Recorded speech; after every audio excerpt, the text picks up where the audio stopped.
नमस्ते and welcome viewers. स्वागत है आप सभी का आपके अपने चैनल पे जिसका नाम है लर्न विद मी। दोस्तों, आज हम डिस्कस करने वाले हैं हार्पर ली की एक बहुत ही फेमस और इंटरेस्टिंग नोवेल जिसका नाम है टू किल ए मॉकिंग बर्ड। दोस्तों, इस नोवेल ने 1961 में पुलित्जर प्राइज़ जीता है। इसे लिखा गया है 1950 से लेकर 1960 के बीच के दशक में न्यूयॉर्क में। इसे पब्लिश किया गया है 1960 में। ये नोबेल बेस्ड है बिल्डिंग्स रोमन एंड सोशियल पे। इसकी जो सेटिंग रखी गई है वो है एलेबामा में, जो कि एक फिक्शनल टाउन है। इसका जो पॉइंट ऑफ व्यू है वो है फर्स्ट पर्सन और ये टाइम था मॉडर्निज्म का। दोस्तों, इस नोवेल में टोटल 45 कैरेक्टर्स है, लेकिन इस नोवेल के जो मेन कैरेक्टर्स है उनके नाम है स्काउट फिंच, जो कि एक लड़की है और इस नोवेल की नरेटर है। जेम फिंच, जो कि स्काउट फिंच का भाई है। एटिकस फिंच, जो कि एक लॉयर है और इनके पिता है। कालपुर्निया ब्लैक मेट, जो कि इनके घर में काम करती है। Dill Harris, Arthur Radley. दोस्तों, इस आर्थर रेडली का एक निक नेम है जो कि BOO बू रेडली। टॉम रॉबिन्सन, इनके बारे में हम नोवेल के एंड में जानते हैं। आंट एलेक्जेंड्रा, जो कि स्काउट फिंच और जेम फिंच की आंट है। Bob avail and Mela avail, ये दोनों बाप बेटी है। दोस्तों, इनमें से कुछ कैरेक्टर राइटर हार्पर ली के लाइफ में से बेस्ट है। दोस्तों, ये नोवेल इतना फेमस और इंटरेस्टिंग था कि इसे अमेरिकन स्कूल्स एंड कॉलेजेस में पढ़ाया जाता था और एक अमेरिकन लिटरेचर में एक क्लासिक बन गई। तो चलिए दोस्तों, हम इस नोवेल को स्टार्ट करते हैं। ये नोवेल शुरू होता है मेकोम नाम के एक छोटे से टाउन में, जो कि स्थित है एलेबामा में, और ये टाइम था ग्रेट डिप्रेशन का। दोस्तों, ये नोवेल डील करती है रेसिज्म के साथ, मतलब नस्लवाद, काला गोरा मसले पे। दोस्तों, ये नोवेल स्काउट फिंच, जो कि एक 6 साल की लड़की है, वो नरेट करती है। वो अपने पिता एटिकस फिंच और अपने भाई जिम फिंच के साथ रहती है। इनके माँ का देहांत हो चुका है और इस नोवेल में उनका देहांत होने के बारे में सिर्फ जिक्र हुआ है, ना कि उनका कोई नाम जिक्र हुआ है इस नोवेल में, और ना कि कुछ और जिक्र हुआ है। ये दोनों भाई बहन जब बहुत छोटे थे तब इनकी माँ गुजर गई। जैसा कि इनके पिता एक लॉयर थे, तो ये दिन रात 24 घंटे बहुत ज़्यादा मेहनत करते थे ताकि ये अपने बच्चों का पेट पाल सके, उनका देखभाल कर सके। और क्योंकि इनके जो क्लाइंट थे वो ज़्यादातर ब्लैक पीपल या ब्लैक क्लाइंट थे, जिनके पास बहुत कम पैसे या सुख सुविधा होते थे कि वो उनको दे पाए अपने केस के बदले, इसलिए वो इतना परिश्रम करते थे। दोस्तों, एटिकस फिंच के लिए ये बहुत मुश्किल भरा वक्त था, क्योंकि एक अकेले पिता का अपने बच्चों को देखभाल करना खासकर उनसे नहीं हो पाता था, क्योंकि वो सारा दिन रात 24 घंटे काम करते थे। तब उनकी जो मेड है कालपुर्निया, इसने इनकी देखभाल की, अपने खुद के बच्चों की तरह इनका ख्याल रखा। दोस्तों, समय बीता और गर्मियों की छुट्टियां आ गई। गर्मियों की छुट्टियों में स्काउट फिंच के पड़ोस में एक लड़का है डिल हैरिस। वो इनके पड़ोस में उसके आंट के घर में रहने आया था गर्मियों की छुट्टियां मनाने के लिए। दोस्तों, एक दिन एटिकस फिंच ने स्काउट फिंच, जेम फिंच और डिल हैरिस को बुलाकर उनसे ये कहा कि कभी भी एक मॉकिंग बर्ड को नहीं मारना, क्योंकि मॉकिंग बर्ड बहुत मासूम, एक लंबी पूंछ वाला बर्ड है जो कि अपने दिल से गाना गाती है और किसी को हार्म नहीं करती, तो उसे मारना नहीं चाहिए। ये पाप कहलाता है, अनहोली कहलाता है। दोस्तों, इस नोवेल में मॉकिंग बर्ड सिर्फ एक मॉकिंग बर्ड नहीं है, बल्कि मॉकिंग बर्ड सिम्बॉलिकली रेफर करती है इनोसेंट ब्लैक पीपल को दर्शाता है, जो कि बहुत ज़्यादा मासूम होते हैं। ये किसी का बुरा भला नहीं चाहते और ना करते हैं, फिर भी इनको दबाया जाता है वाइट पीपल के द्वारा, गोरे लोगों के द्वारा। हर वक्त इनके साथ बुरा बर्ताव किया जाता है, इनको दबाए रखा जाता है ताकि ये आगे आ ना पाए अपने समाज के लिए कुछ कर ना पाए, इसलिए। दोस्तों, गर्मियों के छुट्टियों में इनके पड़ोस में एक और लड़का आता है रहने के लिए। उसका नाम था आर्थर वेडली। दोस्तों, इस आर्थर वेडली के बारे में एक अफवाह था, जो कि ये था कि ये कुत्ते, बिल्लियों या कोई भी जानवर को मार के काट के खा जाता था। तो ये बात सच है या झूठ है, ये देखने के लिए एक दिन जेम फिंच बहुत ज़्यादा हिम्मत जुटा के इसके घर के सामने गया और सिर्फ इसके दरवाजे को छू के वापस आ गया। लेकिन तब जेम को स्काउट फिंच अपने घर से देख रही थी, तो उसे ऐसा लगा कि आर्थर वेडली के घर के अंदर से कोई खिड़की में से पर्दे के पीछे से झांक के जेम को ये सब करते हुए देख रहा था। लेकिन क्योंकि वो पर्दे के पीछे से देख रहा था, तो स्काउट फिंच को दिखा नहीं कि वो कौन था। तो जेम फिंच अपना काम करके दरवाजे को छू के वापस घर आ गया। दोस्तों, गर्मियों की छुट्टियां ख़त्म हो गई। डिल, हैरिस, आर्थर वेडली अपने अपने घर चले गए और स्काउट फिंच भी स्कूल जाने लगी। लेकिन इसका पहला दिन ही बहुत ख़राब गुजरा। इसे स्कूल में डांट पड़ी अपनी टीचर से। दोस्तों, समय फिर बीता और गर्मियों की छुट्टियां आ गई। और गर्मियों की छुट्टियां शुरू होते ही इन तीनों ने, स्काउट फिंच, जेम फिंच और डिल हैरिस ने, वो ताकाझकी फिर से शुरू कर दी आर्थर वेडली के ऊपर। तो ये तीनों उसके घर में गए, ताकाझकी करने लगे, नज़र रखने लगे। तो इनको उस दिन आर्थर वेडली ने देख लिया ये सब करते, और उसने इनको शूट किया, इन पे गोलियां चलाई। तो ये लोग अपने अपने जान बचाने के लिए भागे। तो जब ये भागे तो जेम फिंच का पेन जो था वो भागने के टाइम पे एक जंगले में, मतलब फेंसिंग में अटक गया था। तो वो अपना जान बचाने के लिए उसको बहुत कोशिश किया, लेकिन छूटा नहीं पाया, तो उससे छोड़कर वहाँ से भाग गया।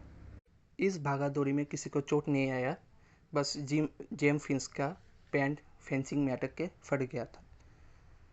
तो उसी रात, क्योंकि इसका पैंट बहुत महंगा था, तो उसे लाने के लिए वहाँ फिर गया। तो जब ये गया तो उसके पैंट को देखने के बाद हैरान हो गया। तो उसका जो पैंट था हर जगह से फट चुका था, वो हर तरफ से सिला हुआ था, आयरन किया हुआ था, और एकदम अच्छे से उसको फोल्ड करके रखा गया था। तो ये उससे वहाँ से लेके वापस अपने घर आ गया। दोस्तों, समय बीता और सर्दी आ गई। एक दिन एटिकस फिंच और स्काउट फिंच के पड़ोस में एक घर में आग लगी थी। तो ये दोनों बाप बेटी देखने के लिए बाहर आए, और ये आग जो लगी थी, ये लगी थी मिसेस माउडी के घर में। तो इन्हें कुछ पता नहीं था कि कैसे इस मसले को हल किया जाए, तो ये चुपचाप वहाँ खड़े होकर ये सब देख रहे थे। तभी अचानक किसी ने स्काउट फिंच के कंधे में एक शॉल ओढ़ दिया, क्योंकि ये सर्दियों का समय था। लेकिन वो व्यक्ति बहुत ही जल्द, मतलब एकदम अचानक से आया और गायब हो गया, इसलिए उसको उसका चेहरा नहीं दिखा। लेकिन स्काउट फिंच ने डाउट किया आर्थर वेडली पे कि ये वही था।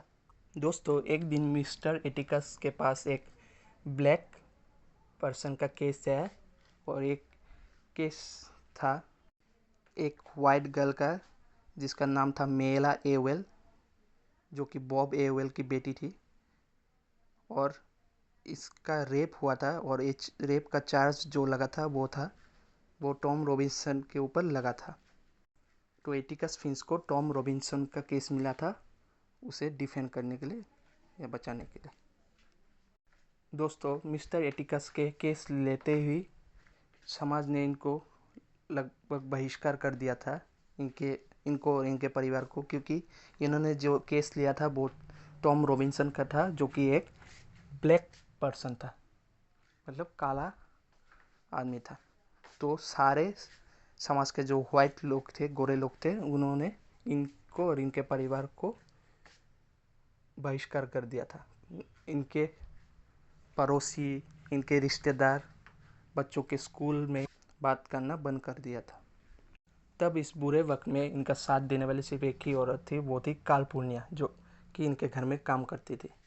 तो ये उनका देखभाल करने लगी, उनका अच्छे से ख्याल रखा। फिर कार्पुनिया इनको लेके अपने वाले चर्च में गई, क्योंकि गोरे लोग तो इनको अपने चर्च में अलाउ नहीं करेंगे, तो ये अपने वाले चर्च में जाते थे जहाँ सारे ब्लैक कम्युनिटी के लोग जाते थे। तो वहाँ पे सबने इनको वेलकम किया, हक किया और सबने इनका साथ दिया और बोला कि इस बुरे वक्त में और कोई हो या ना हो, हम आपके साथ हर वक्त हैं। तो ऐसे इनको सपोर्ट किया और इनका देखभाल किया सबने और इनका हौसला भी बढ़ाया। दोस्तों, अब इस स्टोरी में एंट्री होती है आंट एलेक्जेंड्रा की, जो कि मिस्टर एटिकस फिंच की बहन और स्काउट और जेम फिंच की आंट थी। दोस्तों, ये औरत अपने पति से झगड़ा करके उनको कुछ बिना बताए छिप के अपने भाई के घर रहने आ गई थी। इस औरत की जो थॉट्स थे वो एकदम बेसलेस थे सबके प्रति। ये भी वही वाइट मेंटेलिटी वाली थी, इसे भी काले लोगों से नफरत थी। तो ये जो उसके भाई के घर में काम करती थी कालपुन्या, उसको कभी भी एक फैमिली मेम्बर नहीं मानती थी, जो कि उस घर में इतने वक्त से रह रही थी और सब उसको प्यार करते थे, उसको अपने फैमिली मेम्बर समझते थे। लेकिन ये उसको सिर्फ एक मेड की तरह दिखती थी, ना कि उससे कुछ ज़्यादा। 1% भी उससे अलग नहीं दिखती थी और उसके साथ बहुत ही बुरा बर्ताव करते थे। दोस्तों, एक दिन केस के शुरू होने के पहले दिन कोर्ट के सामने बहुत ही ज़्यादा बड़ी भीड़ इकट्ठी हुई। उस भीड़ में शामिल थे स्काउट फिंच, जेम फिंच, दिल हैरिस, जो कि अपने पिता या अपने अंकल को, दिल जो कि इनको अंकल कहता था, उनको सपोर्ट करने के लिए आए थे। और इनमें से किसी को भी अंदाज़ा नहीं था कि वहाँ क्या हो रहा था, कि इतनी सारी भीड़ वहाँ अचानक इकट्ठा होने लगी। दोस्तों, अब आता है केस का दिन। तो केस के दिन में मिस्टर एटिकस ने एक बहुत ही स्ट्रॉन्ग स्टेटमेंट दिया टॉम रॉबिन्सन को बचाने के लिए। तब उनको केस लड़ते हुए देखने के लिए और सपोर्ट करने के लिए उनके दोनों बच्चे और दिल भी वहाँ भीड़ में मौजूद होकर खड़ी होकर ये केस देख रहे थे। वहाँ भी गोरे लोगों ने इनके साथ बुरा बर्ताव किया और इनके साथ जो काले लोग थे उनको भी फिर से दबाने लगे। हालांकि जेम श्योर था कि ये केस उसके पिता ही जीतेंगे, लेकिन अंत में वही हुआ जिसका मिस्टर एटिकस को डर था। वो केस हार गए और टॉम को पनिश किया गया, उसको गिल्टी पाया गया। तो बॉब एवेल, जो कि एक मक्कार आदमी था, तो ये केस ख़त्म होने के बाद मिस्टर एटिकस और उनके पूरे परिवार को जानलेवा धमकियाँ देने लगा कि ये उनको मार देगा। तो एक दिन न्यूज़ आई कि टॉम जेल से भाग रहा था, तो उसी वक्त उसको शूट कर दिया गया और वो वही मर गया।